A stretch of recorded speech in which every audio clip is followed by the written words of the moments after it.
You have lived with yourself your entire life. You know your name. You know your face. You know your habits, your fears, your favorite songs, the way you laugh when something really catches you off guard. You think you know yourself, but what if there is someone living inside you that you have never truly met? Not a stranger in the dark, not something to be afraid of, but the deepest, truest, most beautiful version of you, buried underneath years of noise, expectation, performance, and survival.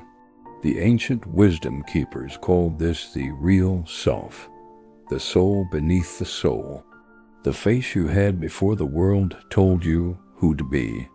Today, we are going to go looking for it. There is an old story from the Sufi tradition. A king had a son, a beautiful, bright, deeply sensitive boy.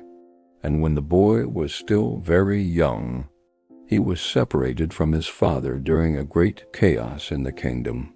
He was taken in by a poor family in a far village, and they raised him as one of their own. They were kind people. They meant well, but they did not know who he was. So the boy grew up believing he was a peasant. He wore peasant clothes. He did peasant work.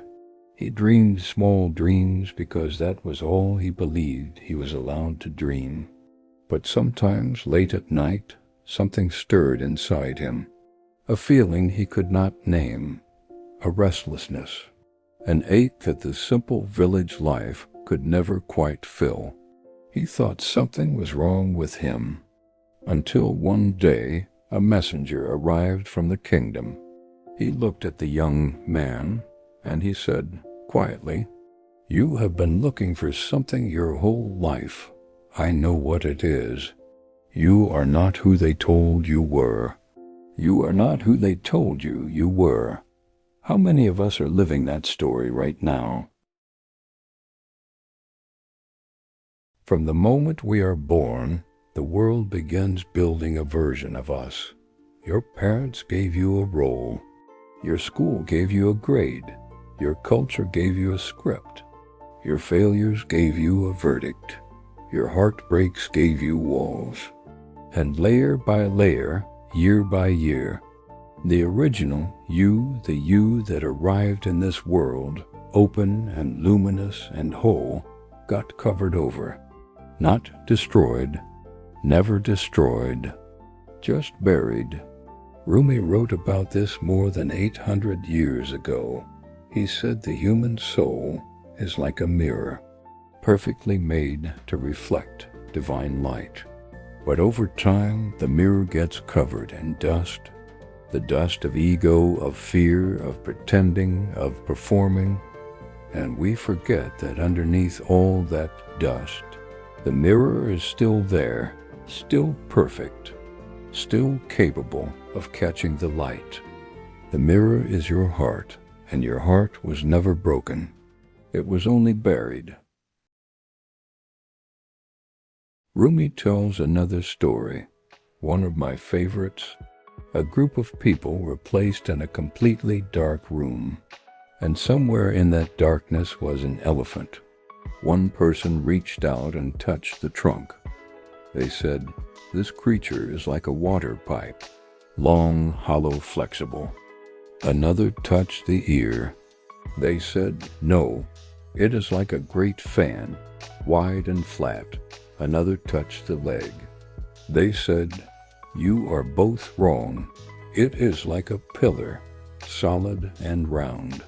And they argued, each one absolutely certain, each one completely wrong. Not because they were lying, but because they were only touching one part of something whole. Rumi says this is what we do with ourselves. We touch one part of who we are, usually the wounded part, the failing part, the part the world criticized most, and we say, "This is me, this is all I am."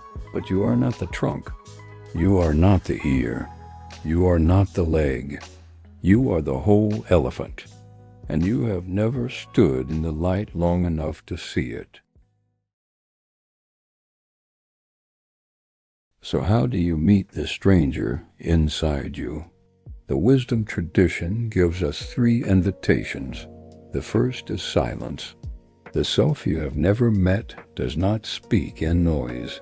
It whispers. It speaks in the quiet moments between thoughts, in the pause after a long exhale, in the stillness just before sleep. Every spiritual tradition on earth agrees on this one thing. The deepest part of you can only be heard in silence. The second invitation is honesty. Not honesty with others, honesty with yourself. Ask yourself the questions you have been avoiding. What do I actually want, not what I was told to want?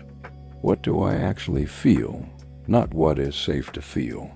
Who am I when no one is watching? That last question is the most important one, because who you are when no one is watching is who you actually are.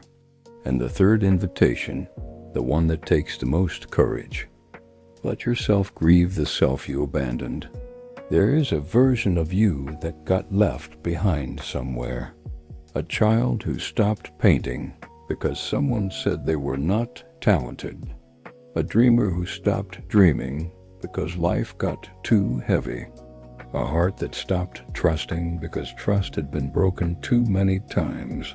That version of you is still there, waiting, not with anger, with patience, because the soul is loyal in a way the mind never is. The greatest journey you will ever take is not across an ocean. It is not to another country or another life. It is inward, to the place inside you that has been waiting, quietly, patiently, faithfully, for you to finally come home. You have spent so much of your life becoming what the world needed you to be.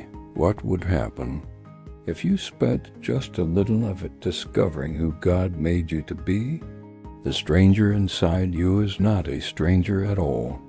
It is the most familiar thing in the universe. It is you, the real you, and it has been waiting to be found since the very first day you arrived in this world.